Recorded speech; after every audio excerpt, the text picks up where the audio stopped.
नमस्कार, मैं हूं संजय शर्मा। आप देख रहे हैं 4 PM यूपी। कांग्रेस ने गजब कर दिया। दिल्ली के रामलीला मैदान में जिस तरह लाखों लोग जुटे, उसने पूरी बीजेपी के पसीने छुड़ा दिए। कांग्रेस को भी उम्मीद नहीं थी कि इतनी भीड़ इकट्ठी हो जाएगी। और प्रियंका गांधी ने तो जबरदस्त तरीके से इतिहास रच दिया। तीनों चुनाव आयुक्तों के नाम लिया और पब्लिक चलाई वोट चोर, वोट चोर, वोट चोर। अभय दुबे जी से मैंने बातचीत की और पूछना चाहा, समझना चाहा, जानना चाहा कि क्या देश में अब वास्तव में वोट चोरी के खिलाफ आम आदमी सड़क पर आ सकता है? क्या गुस्सा बढ़ता जा रहा है? इसके परिणाम क्या होंगे? अभय दुबे जी से मैंने खास बातचीत की है, बहुत रोचक बातचीत है। आपसे रिक्वेस्ट है, चैनल को सब्सक्राइब करिए, ज्वाइन करिए।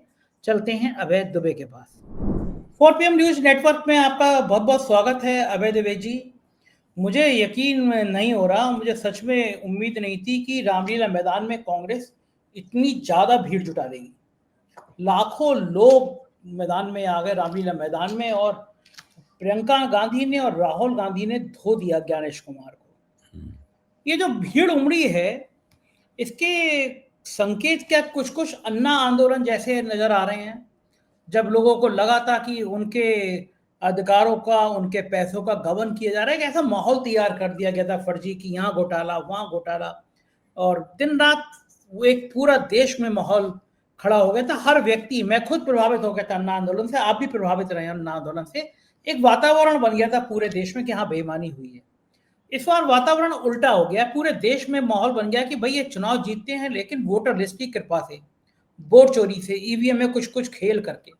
आज जिस तरह ज्ञानेश कुमार के खिलाफ चार्जशीट दाखिल किया, लाखों लोग उमड़े हैं, जो वो गुस्सा दिख रहा था भीड़ का, वो एक संकेत देख रहा है कि देश में एक बड़ा आंदोलन की नींव पड़ चुकी है, एक बड़े आंदोलन की तैयारी हो चुकी है। आज की रैली के मुख मुख मतलब आप क्या निकाल सकते हैं? देखिए, आप इसकी तुलना, आपने अपने वक्तव्य में इसकी तुलना की भ्रष्टाचार विरोधी आंदोलन से, अन्ना आंदोलन से। मैं समझता हूँ अन्ना आंदोलन एक बहुत ही एक ऐसे महत्वपूर्ण मुद्दे पे हो रहा था, लेकिन फिर भी मुद्दा वो वोट चोरी के मुद्दे के मुकाबले सीमित मुद्दा था। और अन्ना आंदोलन में जो जिनकी गोलबंदी सबसे पहले हुई थी, वो थे मध्यवर्गीय लोग, शहरी मध्यवर्गीय लोग। सबसे पहले गोलबंदी हुई थी। अगर वोट चोरी वाले आंदोलन में शहरी मध्यवर्गीय लोग ही उससे जुड़े, तो वोट चोरी वाला आंदोलन कामयाब नहीं होगा। इसे कामयाब करने के लिए तो जरूरी यह है कि गरीब आदमी और खास तौर से बहुसंख्यक जनता, पिछड़ी जनता, दलित जनता, आदिवासी जनता, जब तक ये जनता नहीं इस आंदोलन के साथ जुड़ेगी, जब तक रिक्शे वाले नहीं जुड़ेंगे इस आंदोलन के साथ में, ऑटो चलाने वाले नहीं जुड़ेंगे, टैक्सी ड्राइवर नहीं जुड़ेंगे, इमारतें बनाने वाले, शहरों में इमारतें बनाने वाले मजदूर नहीं जुड़ेंगे, माइग्रेंट लेबर जो है ये नहीं जुड़ेगी, तब तक ये आंदोलन पूरी तरह कामयाब नहीं होगा। ये बात आपकी बिल्कुल सही है कि रामलीला मैदान में जो जबरदस्त भीड़ दिख रही थी, उससे संकेत साफ मिल रहा है कि इस तरह के लोग इस आंदोलन के साथ धीरे धीरे करके जुड़ने लगे हैं। अच्छा, और अन्ना आंदोलन जितनी जल्दी सफल हो गया था, मतलब कुछ ही दिनों में वो क्लिक कर गया था और एक तरह से लगने लगा था कि हवा बन गई, हवा बन गई है। मेरा मानना है कि वोट चोरी वाला आंदोलन जो है, इसको अभी थोड़ा समय और लगेगा जमीन पकड़ने में,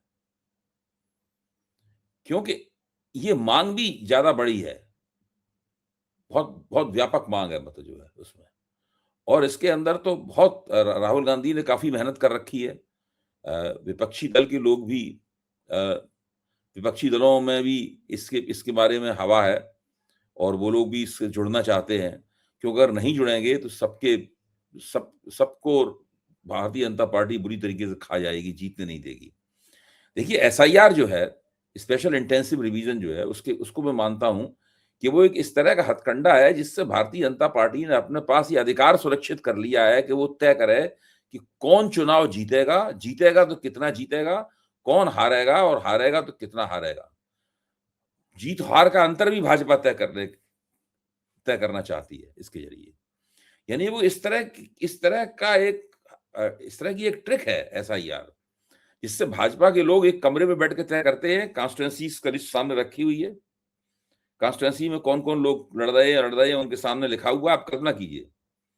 और उसमें भाजपा तय कर रही है, अच्छा इसमें ऐसा करते हैं कि ये 5 सीटें तो हम लोग जीत जाते हैं 20-20 हजार, 25-25 हजार के अंतर से, ये 2 सीटें इनको जिता देते हैं 2-2 हजार वोटों के अंतर से। और उसी तरीके से चुनाव नतीजा निकलता है।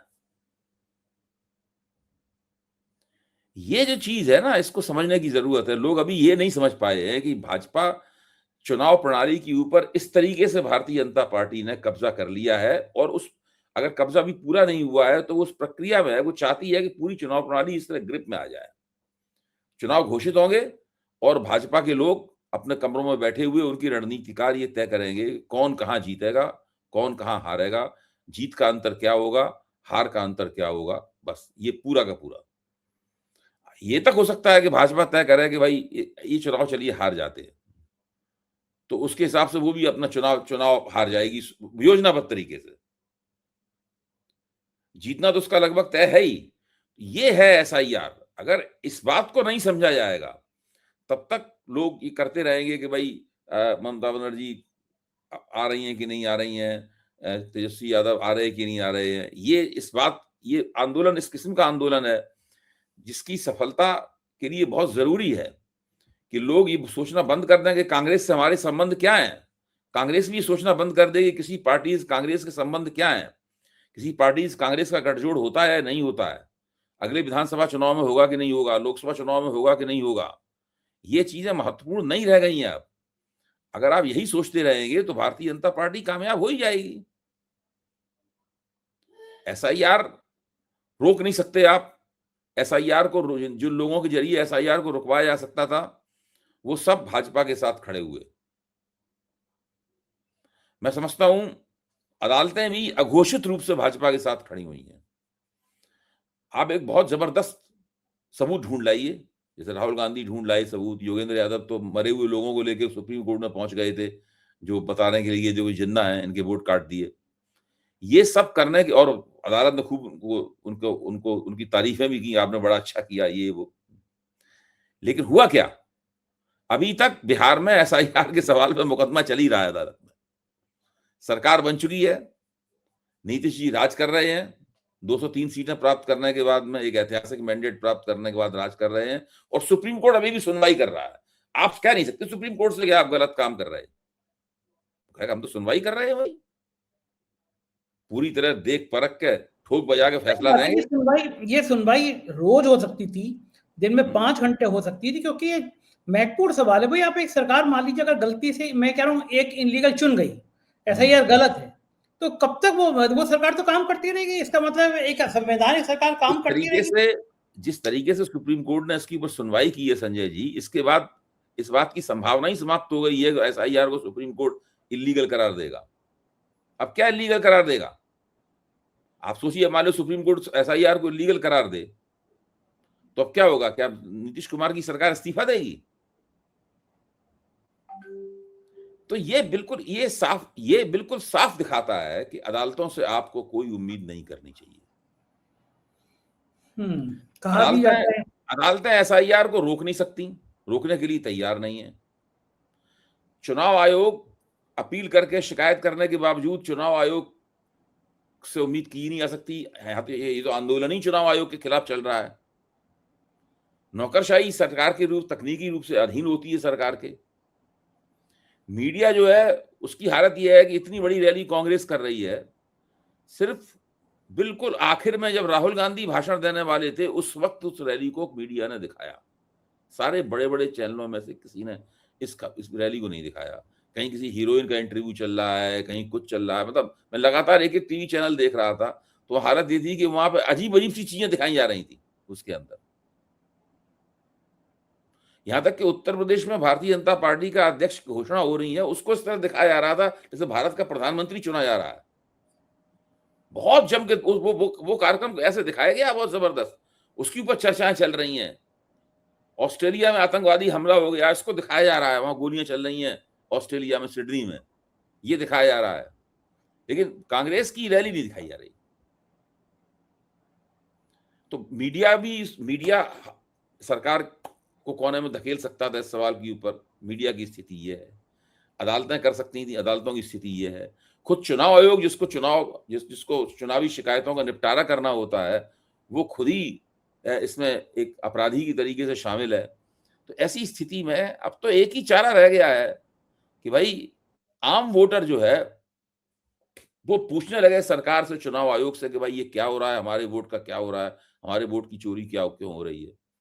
और ये चीज जब तक पॉलिटिकल पार्टी सब नहीं, मैं एक बार फिर से कह रहा हूं, हो सकता है आपको लगा कि मैं रिपीट कर रहा हूं, लेकिन ये रिपीट करना जरूरी है, बार बार कहना जरूरी है। मैं तो आपसे भी अपील करूंगा कि आप भी इस बात को बार बार कहें, और जो यूट्यूबर्स हैं, दूसरे दूसरे जो बड़े अच्छे प्रभावी प्लेटफॉर्म हैं, जिनके पास लाखों लाख दर्शकों के सब्सक्राइबर हैं, वो सब लोग भी इस बात को कहें।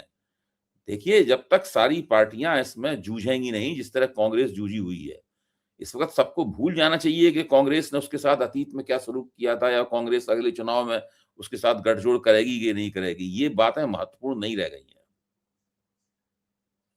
वरना क्या होगा, सब लोग ऐसे ही बैठे रह जाएंगे। अभी अभी कुछ विपक्षी दलों की सरकारें हैं भी, धीरे धीरे वो सरकारें भी नहीं रहेंगी।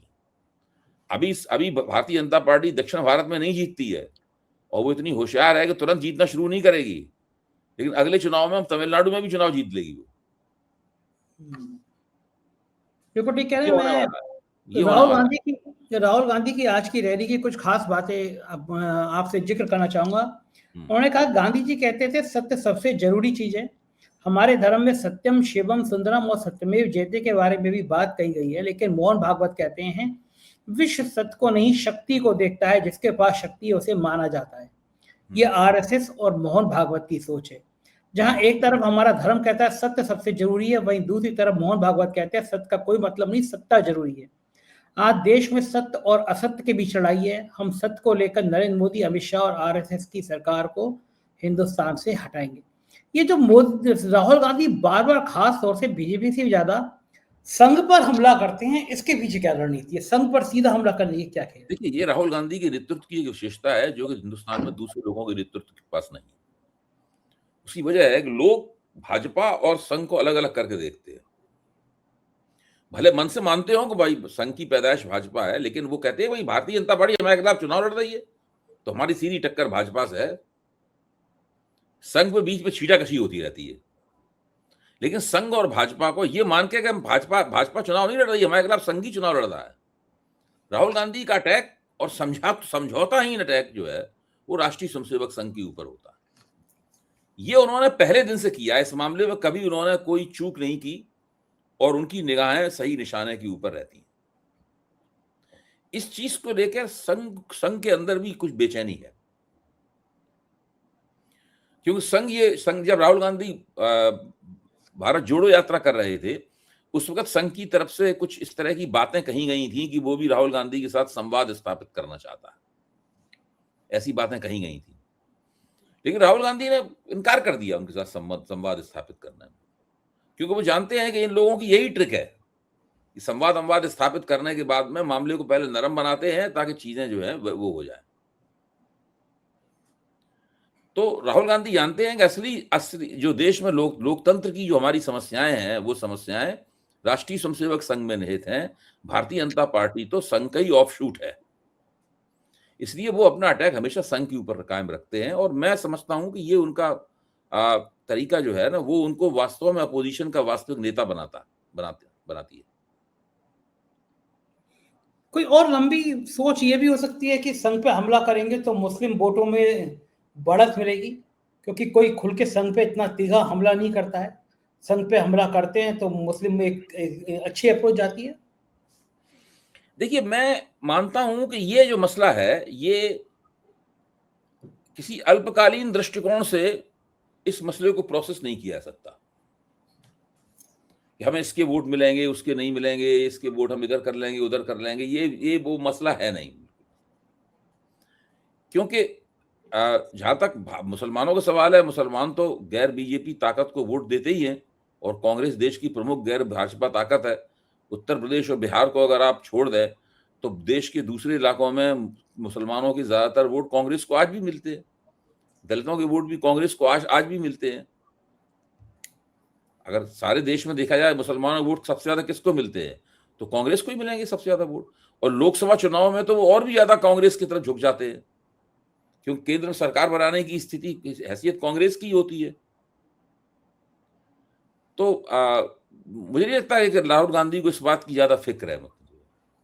राहुल गांधी जानते हैं कि अगर भारतीय जनता पार्टी को उनकी चुनौती खड़ी होकर सामने सार्वजनिक जीवन में सामने आएगी तो मुस्लिम वोट भी उनको देंगे और साथ में जो गैर भाजपा वोट है वो भी उनकी तरफ गोलबंद होगा, उनकी तरफ बढ़ेगा। अच्छा, राहुल गांधी जितना संघ पर खुल के तीखा सीधा सीधा हमला करते हैं, बाकी राजनीतिक दल क्यों नहीं करते? बाकी राजनीतिक दल तो बहुत सॉफ्ट कॉर्नर रखते हैं संघ के मैं बस प्रति। समझ की समस्या है ये। बाकी राजनीतिक दलों को लगता है कि राष्ट्रीय स्वयंसेवक संघ का आदमी तो हमारे खिलाफ चुनाव लड़ ही नहीं रहा है। संघ कहां हमारे खिलाफ चुनाव लड़ रहा है? जिसने पर्चा भरा है वो संघ ने तो ना पर्चा भरा है उसका। जो चुनाव चिन्ह संघ का थोड़ी ना, ये भारतीय जनता पार्टी का चुनाव चिन्ह है। इसीलिए तो कहना ये चाहिए कि देश में राष्ट्रीय स्वयंसेवक संघ की सत्ता है। अगर ये बात सब लोग कहने लगे कि ये सरकार जो है वो भारतीय जनता पार्टी की नहीं है, भारतीय जनता पार्टी तो केवल प्रॉक्सी है, ये राष्ट्रीय स्वयंसेवक संघ की सरकार है। फर्क ये है कि जिस व्यक्ति को संविधान के मुताबिक शपथ दिलाई गई है वो आदेशों पर चलता है, उनकी सेवा करता है उनकी।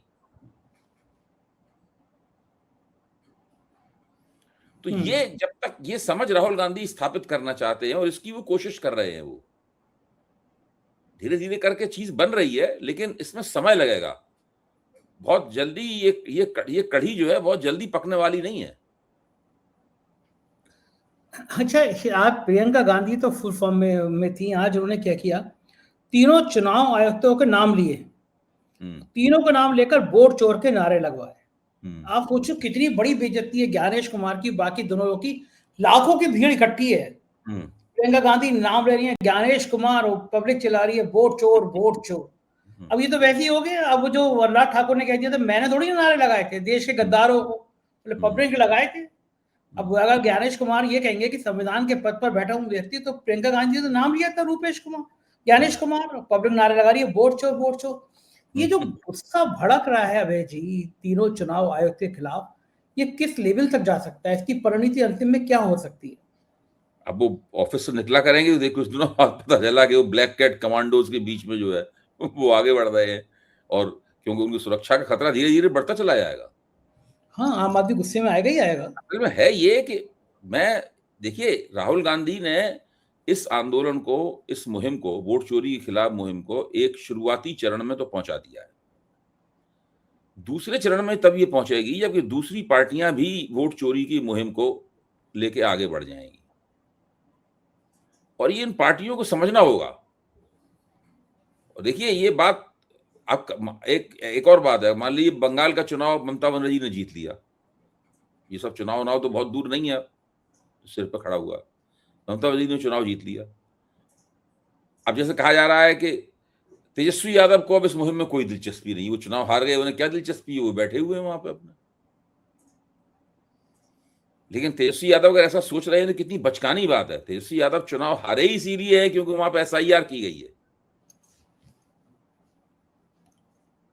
अब तो ये बातें निकल के सामने आ रही हैं, अभी अभी आंकड़े निकल के आने वाले हैं कि बीजेपी ने बिहार के चुनाव में 102 या 103 सीटें चोरी की। इसके आंकड़े निकल के आने वाले हैं, और आएंगे तो हम लोग 4 PM के मंच पे भी उनकी चर्चा करेंगे, पूरी विश्लेषण करेंगे, आंकड़ों के सामने, आंकड़ों के बारे में बातचीत करेंगे। ये सब होने वाला है। प्रियंका गांधी के जो भाषण के मुख्य बिंदु ये भी थी कि उन्होंने कहा कि पिछले आप चुनाव में मुख्यमंत्रियों को जेल में डाला गया, कांग्रेस का बैंक अकाउंट बंद कर दिया गया, भ्रष्टाचार के नाम पर बेबुनियाद आरोप लगाए गए। जिन लोगों का दिल कमजोर था वो दबाव को सहन नहीं कर पाया, बीजेपी में शामिल हो गए। जैसे जैसे लोग बीजेपी में शामिल होते चले गए, बीजेपी की वॉशिंग मशीन में दुर्गा साफ होते चले गए। ये आज प्रियंका गांधी बहुत फुल फॉर्म में थी, और उन्होंने कहा कि ज्ञानेश कुमार, सुखबीर सिंह संधू, विवेक जोशी, ये देश इन तीनों चुनाव आयुक्तों के नाम नहीं भूलेगा। मोदी सरकार इनको बचाने की कितनी भी कोशिश कर ले, लेकिन इन्हें एक दिन देश को जवाब देना ही होगा। ये एक तो कहना ही चाहिए। राहुल गांधी इस बात को पहले भी कहते रहे हैं कि इन लोगों को ये समझ लेना चाहिए कि ये लोग बच नहीं पाएंगे आखिरकार में, ये कहीं भी रिटायर हो जाए तब भी उनको हम ढूंढ के लाएंगे और उनको कटघरे में खड़ा किया जाएगा, जवाब तलबी इनसे की जाएगी। इस चीज को बार बार कहते रहना चाहिए, और वो लोग कह रहे हैं। बस मेरा तो यही मानना है कि कांग्रेस केवल अपने प्रयासों के दम पर इस पूरी मुहिम को पहले चरण में ही ले आ सकती है। दूसरा चरण इसका तब होगा जबकि दूसरे विपक्षी पार्टियां भी इसके अंदर आ जाएंगी मुहिम में, और तीसरा चरण ये होगा कि पब्लिक भी इसमें कूद पड़ेगी। उसके बाद फिर न मोदी रहेंगे और न भाजपा रहेगी और न संघ रहेगा। ये सब, इन सब की कोई औकात नहीं रहेगी कि ये सत्ता में बने रहें और वहां बैठे बैठे खुशनुमा तरीके से जो है तरह तरह की ढींगे मारते रहें कि ये अमृतकाल है और ये अमृतकाल नहीं है। बिल्कुल ठीक बात है। और आज इस रैली में प्रधानमंत्री कार्यालय भी आ ही गया। देश का युवा बैटिंग ऐप पर पूरा दिन बिताता है। प्रियंका गांधी ने कहा, प्रधानमंत्री के दफ्तर में बैठे एक शख्स, नाम नहीं लिया, बड़ी गनीमत है हिरेन जोशी का, एक शख्स ने बैटिंग ऐप में घोटाले किए हैं, लेकिन ऐसे मुद्दों पर सदन में चर्चा नहीं होती। मोदी सरकार बेरोजगारी, महिला सुरक्षा जैसे जरूरी मुद्दे पर बात नहीं करती। डॉलर 90 रुपये हो गया, विदेश नीति फेल हो गई, युवा पेपर लीक से परेशान है, लोग महंगाई बेरोजगारी से जूझ रहे हैं, निर्यात घट रहा है, आयात महंगा हो रहा है, देश की संपत्ति अडानी अंबानी को सौंपी जा रही है। मतलब प्रियंका गांधी ने आज कोई मुद्दा छोड़ा नहीं है। महादेव बैटिंग ऐप का मुद्दा भी आ ही गया। प्रधानमंत्री कार्यालय के जो सवाल उठे थे उस पर वो चर्चा भी आ ही गई। देखिए, अभी लोकसभा में आपको ध्यान होगा प्रियंका गांधी ने अभी हाल ही में एक भाषण दिया था लोकसभा में वंदे मातरम के सवाल के ऊपर, और प्रधानमंत्री के भाषण का मुख्य जवाब प्रियंका गांधी ने दिया था कांग्रेस की तरफ से वंदे मातरम के सवाल। और प्रियंका गांधी का भाषण बहुत लोकप्रिय हुआ था, यहाँ तक कि प्रभु चावला जैसे व्यक्ति ने, जो खुल के कहते हैं कि मैं तो भाई संघ की शाखा में जाता रहा हूं, मैं तो संघ का समर्थक रहा हूं, खुल के कहते हैं, उन्होंने कहा कि प्रियंका का डंका बज रहा है। ये उन्होंने एक वीडियो में कहा है अपने, प्रियंका का डंका बज गया। तो प्रियंका गांधी जब से वायनाड की सांसद बनी है तब से जिस तरह संसद के अंदर वो बोल रही हैं, तो उनकी सारी प्रतिभा वगैरह भी निकल कर आ रही है सामने। एक तो वो उत्तेजित नहीं होती हैं, दूसरे वो शिष्टता नहीं खोती हैं अपनी, वो अपने सही तरीके से, जो एक तरीका होता है एक शिष्ट, एक भद्र महिला का है, उसी तरीके से अपनी बात करती हैं। छिछली आवाज में नहीं बोलती हैं, वो मुद्दों पे बोलती हैं। तो ये जो बात है ना प्रियंका गांधी की, इससे धीरे धीरे वो संसद में एक बहुत अच्छे वक्ता के रूप में, विपक्ष के एक बहुत अच्छे प्रवक्ता के रूप में अपने आप को स्थापित करती चली जा रही हैं। और ये कांग्रेस के लिए भी एक प्लस पॉइंट है और गैर कांग्रेस भाजपा विपक्ष के लिए भी एक बहुत बड़ा प्लस पॉइंट है। बिल्कुल ठीक है। और आपको लग रहा है कि ये जो है ये रैली भविष्य में भी एक बड़ा मील का पत्थर साबित होने जा रही है और विपक्ष को इससे ताकत मिलेगी और इंडिया गठबंधन को कहीं ना कहीं इससे ताकत मिलेगी? मैं ये चाहता था, मेरी अपनी इच्छा ये थी कि कांग्रेस इंडिया गठबंधन के सभी सदस्यों को, सभी घटक सदस्यों को इस रैली के लिए एक आधिकारिक निमंत्रण जारी करती, और उसकी खबर एक हफ्ते पहले निमंत्रण भेज दिया जाता है, 3-4 दिन पहले भेज दिया जाता, और उसकी खबर भी मीडिया को बताती कि हमने सबको निमंत्रण भेजा है। भले ही उनके मुख्य नेता नहीं आते, उनके मान लीजिए प्रतिनिधि ही आते, तो भी बहुत बड़ी बात होती। बिल्कुल ठीक बात है। ये बहुत ज्यादा अच्छा होता है। ये मौका आएगा। जी, बहुत बहुत शुक्रिया अभय जी, आपने मुझसे बातचीत की, शुक्रिया, थैंक यू। ये थे अभय दुबे जी। पूरी बातचीत आपने सुनी, कैसी लगी बातचीत बताइएगा जरूर। शुक्रिया, थैंक यू।